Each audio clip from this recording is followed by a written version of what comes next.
ভারত আমাদের বন্ধু রাষ্ট্র আমরা দাবি করি এবং দাবি করেছিল অনেকে, কিন্তু ভারত সবসময় তাদের উগ্রবাদী হিন্দুত্বের পরিচয় দিয়েছে। ঠিক না ঠিক? সবাই কয় না? তারা মুসলমানদের উপরে কেমন জুলুম নির্যাতন করার পক্ষে, ওখানকার মুসলমান যারা রয়েছে তাদের উপরে কিরকম জুলুম নির্যাতন করতেছে, তাদেরকে কখনো প্রকৃতপক্ষে মুসলমানদের বন্ধু বলা যাবে। শুধুমাত্র ভারতে যে মুসলমানদের উপর হামলা করতেছে এমন নয়। আপনারা যে বলেন ওই হিন্দু মুসলমানের থেকেও বালা, এবার দেখেন বাংলাদেশের তরুণ প্রজন্ম, ইসলাম এবং মুসলমান যারা রয়েছে বাংলাদেশে গত কয়েকটা বছর যারা হিন্দুত্ববাদের বিরুদ্ধে আন্দোলন সংগ্রাম করেছে, গত 17 বছর যারা ভারতের আধিপত্য নিয়ে কথা বলেছে, তাদেরকে কিভাবে জুলুম নির্যাতন করা হয়েছে, গুম করা হয়েছে ভারতের পরামর্শক্রমে, একটু চিন্তা করেন কত মানুষ গুম হয়েছে। ঠিক না ঠিক? মানুষ গুম হয়েছে কিনা কল্পনাও করতে পারবেন না কোথায় থেকে এগুলা পরিচালিত হচ্ছে। সম্পূর্ণ ওখান থেকে। কোথায় থেকে? কোথায় থেকে? মুসলমানদের কোন মজলিস থেকে নয়, মুসলমানদের কোন কাফেলায় এগুলা করতেছে না। মানে গত 17 বছর আরেকটা রাষ্ট্র আমাদেরকে চালাইছে, এটা বুঝতে হবে। কথা কয় না? ঠিক না বেটে? আরেকটা রাষ্ট্র চালাইছে, এটা মনে হয় একটা কি ছিল, অঙ্গরাজ্য ছিল। ওই যে ভারতে একটা রাষ্ট্র আর একটা রাষ্ট্র কি আছে, বিভিন্ন মুখ্যমন্ত্রী হয় না, ওই যে তাদের যে সমস্ত রাষ্ট্রগুলো অঙ্গরাজ্যগুলো আছে, এক একটা মুখ্যমন্ত্রী দিয়ে দিচ্ছে। বাংলাদেশেও মনে হয়েছে তারা মুখ্যমন্ত্রী মনে করে আমাদের দেশটাকে 17 বছর তারা চালাইছে। ঠিক না ঠিক?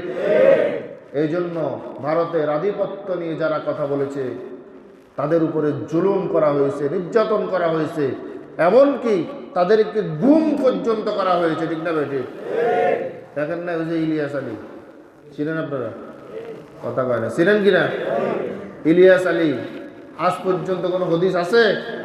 সবাই বলেন আছে কিনা? কেন? ইলিয়াস আলী, এই যে বাবর, তারা সবসময় ভারতের আধিপত্য নিয়ে কথা বলতো, ভারত বিরোধী ছিল। এই জন্য ভারতের বাবরের সরকার পতনের আগ পর্যন্ত ফাঁসি হওয়ার কথা ছিল। ঠিক না ঠিক? ইলিয়াস আলী তো শেষ, তার জীবন আর মনে হয় না আছে, জীবন বিপন্ন হয়ে গেছে, গুম হয়ে গেছে, তাকে হত্যা করা হয়েছে। কেন? এগুলো কেন করছে? শুধুমাত্র হিন্দুত্ব উগ্রবাদীর কারণে মুসলমানদের উপরে। একটাই কারণ, মানে মুসলমানদেরকে তাদের উপরে তারা উঠতে দিবে না। ঠিক না ঠিক? এরপরে আপনাদের মধ্যে কেউ আছে কিনা ভারত প্রেমী আমার জানা নেই। আল্লাহর রাস্তে কেউ মনে কষ্ট নেবেন না, ঠিক তো? ইনশাআল্লাহ কথাগুলা দুঃখ থেকে বলতেছি এবং বাস্তবতার নিরিখে বলতেছি। মুসলমানদের আমরা এই কথাগুলো কেন আসছি, ওই যে আমরা বলি অমুক মুসলমানের থেকে অমুক হিন্দুটা কি ভালো, কথাটা এই জন্য আসছে। এরপরে দেখেন গত 17 বছর যারা আন্দোলন সংগ্রাম করেছে, করে সরকারকে পতন করতে পারে নাই।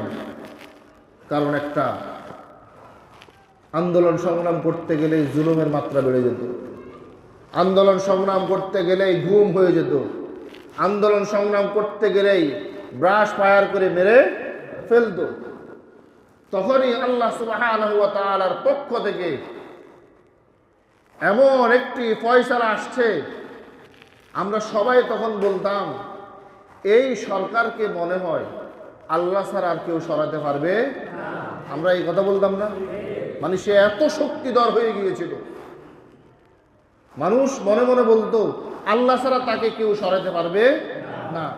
কারণ বিএনপির মতো এত বড় দল, এত বছর আন্দোলন করি, সংগ্রাম করি, এত মানুষ মারা যাইয়া শহীদ হইয়া সরকারকে হটাইতে পারে না।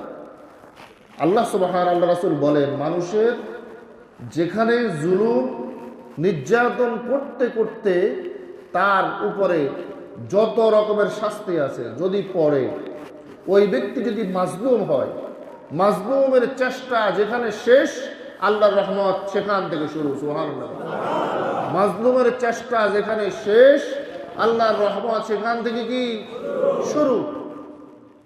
ঠিক 17 বছর মাজলুম এই রাজনৈতিক বিরোধী দলগুলো আন্দোলন সংগ্রাম করেছে। আমি মনে করি তারা সর্বাত্মক চেষ্টা করেছে, তারা ব্যর্থ হয় নাই। আল্লাহর হাবিব যে বলেছেন মাজলুমের চেষ্টা যেখানে শেষ, আল্লাহর রহমত সেখান থেকে শুরু হয়েছে।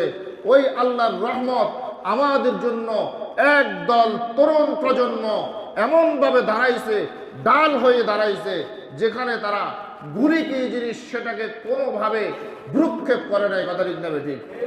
তারা বলেছে আমাদের জীবন চলে যাবে, আমরা কোনোভাবে পিছপা হব না। বলেছে কিনা? এটা কার পক্ষ থেকে হয়েছে? আল্লাহর পক্ষ থেকে। সুতরাং এই তরুণ প্রজন্ম যখন দেশটাকে স্বাধীন মোটামুটি করার সহযোগিতা করেছে সব রাজনৈতিক দলগুলোকে নিয়ে, এটা কারো কোনো একক দলের ক্রেডিট না। ঠিক না বেঠিক? আমরা মনে করি এটা সর্বসাধারণ জনগণের ক্রেডিট। ঠিক না বেঠিক? আমাদের সবার দোয়া, সবার অংশগ্রহণ। আল্লাহ সুবহানাহু ওয়া তাআলা তরুণ প্রজন্মকে সামনে আনছেন। তরুণ প্রজন্ম যখন সামনে আসছে, যখন পতন হয়েছে, ভারত তাদের আধিপত্যের ব্যাপারে, ভারতের আধিপত্যের ব্যাপারে যখন এই তরুণ প্রজন্ম কথা বলা শুরু করেছে, তখন এক একটা তরুণ সেই ভারতের নজরে পড়ে গিয়েছে। তারা সর্বাত্মক তাদের পিছনে গোয়েন্দা নজরদারিদের তারা রেখেছে, এই লোকটাকে কিভাবে শেষ করা যায়, অমুককে কিভাবে শেষ করা যাবে, অমুককে কিভাবে শেষ করা যাবে। অর্থাৎ তাদের বিরুদ্ধে যারাই যাবে তারা তাদের টার্গেটে পড়ে যায়। ঠিক না ঠিক? যেমন 17 বছর যারা তাদের বিরুদ্ধে বলেছে তারা টার্গেটে পড়েছে কিনা? হয়তো বললাম কি কি টার্গেটে পড়েছে। ঠিক গত 5ই আগস্টের পরে যেই সমস্ত তরুণ প্রজন্ম এবং রাজনৈতিক দলের নেতাকর্মীরা ওই ভারতের আধিপত্য নিয়ে কথা বলেছে, বাংলাদেশের স্বাধীনতা সার্বভৌমত্ব রক্ষা করার জন্য কথা বলেছে, তখনই সেই মুনাফিক এবং নাপাক ভারতের উগ্রবাদী হিন্দুত্ববাদী রয়ের নজরে চলে আসছে। তারা টার্গেট করেছে এই সমস্ত ভারত বিরোধীদেরকে আর রাখা যাবে না। ঠিক না বেটি? তারা একে একে টার্গেট করার পরে আমাদের কিছু ভাইকে হত্যাযজ্ঞ চালানোর জন্য মাঠে নামছে। তাদের ওই টার্গেট অনুযায়ী, তাদের ওই পরিকল্পনা অনুযায়ী ভারত বিরোধিতার কারণেই তরুণ প্রজন্মের মধ্যে যারা 5ই আগস্টের পরে কথা বলতে কোনো রকমের দ্বিধাবোধ করে নাই, কারো পরোয়া করে নাই, তোর মধ্যে একটি ছেলে, তার নাম হচ্ছে ওসমান হাদি শরীফ। কি নাম? ওসমান হাদি শরীফ।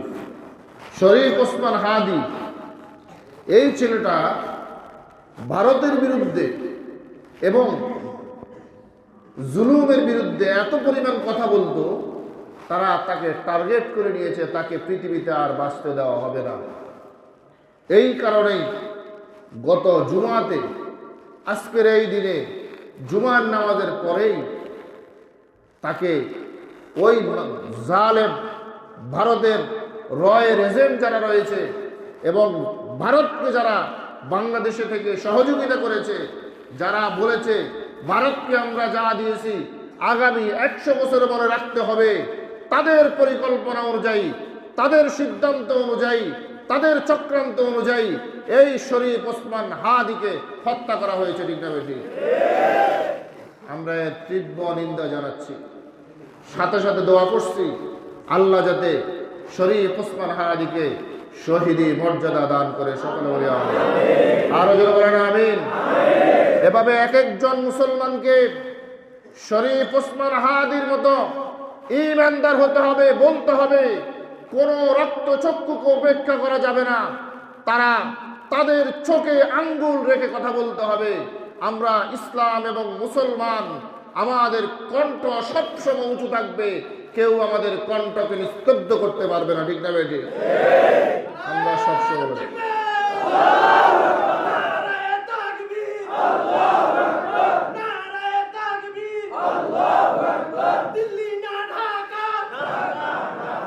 আল্লাহ সুবহানাহু ওয়া তাআলা আল্লাহ আমাদের জন্য রহমত বর্ষণ করুক। সকলে বলি আমিন।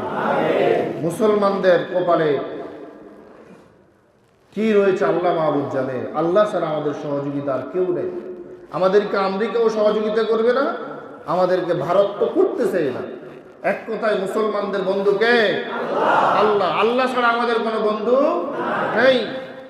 এই জন্য আমাদেরকে সতর্ক হতে হবে এবং ঐক্যবদ্ধ হতে হবে। খবরদার, ভারতকে যদি এবং মুসলমানদের বিরোধী যারা রয়েছে তাদেরকে প্রতিহত করতে হলে ঐক্যের কোনো বিকল্প। আমি সকল 5ই আগস্টের আগে যেভাবে সকল রাজনৈতিক দল, অরাজনৈতিক দল, বিরোধী দল সবাই ঐক্যবদ্ধ ছিল, আমি প্রত্যেকের কাছে অনুরোধ করতে চাই, আপনাদের 2 পায়ে হাত দিয়ে বলতে চাই, খবরদার ঐক্য বিনষ্ট কেউ করবেন না। ঠিক তো ইনশাআল্লাহ? কারণ কি হবে, ঐক্য বিনষ্ট করতে গেলে কি হবে? আমাদের শক্তি কমবে না বাড়বে? শক্তি কমবে না বাড়বে? কমে যাবে। তখন তারা আমাদের উপরে আরো বেশি পরিমাণ জুলুম করার সাহস পাবে। এই জন্য এক রাজনৈতিক দল আর এক রাজনৈতিক দলের বিরুদ্ধে বলবেন না। ওয়াজের মঞ্চে, মসজিদের মিম্বারে এক দলের জন্য শুধু বলবেন না। আমরা সকল মুসলমান বিরোধী যারা রয়েছে তাদেরকে বুঝাতে চাই, মুসলমান সবসময় এক এবং অভিন্ন। ঠিক না বেটি? মুসলমান সবসময়, যারা মুসলমানদের বিরুদ্ধে বলবে তারা যতই বিরোধী হোক, আমরা তখন সবাই আবার কাঁধে কাঁধ মিলিয়ে এক হয়ে যাব ইনশাআল্লাহ। ঠিক না? আবার আরেকটি অনুরোধ করতে চাই, যারা শরীফ ওসমান হাদির মৃত্যুর পরে এমন কিছু কাজ করেছে যেটা রাষ্ট্রের ক্ষতি হচ্ছে। কি হচ্ছে? রাষ্ট্রের সম্পদ আমার আপনার। কার সম্পদ? কথা কয় না। রাষ্ট্রের সম্পদ এগুলা কার? আমাদের। কাদের? আমাদের। আমাদের সম্পদ যদি বিনষ্ট হয়ে যায়, এটার জন্য আমাদের পকেট থেকে তো আবার টাকা যাবে। ঠিক না ঠিক? সুতরাং জ্বালাও পোড়াও, কোনো কিছুকে ক্ষয়ক্ষতি করা, অমুক কিছু উড়িয়ে দেওয়া, অমুক সংবাদ কর্মীর উপর হামলা করা, এগুলো কিন্তু আবার ইসলাম সমর্থন করে না।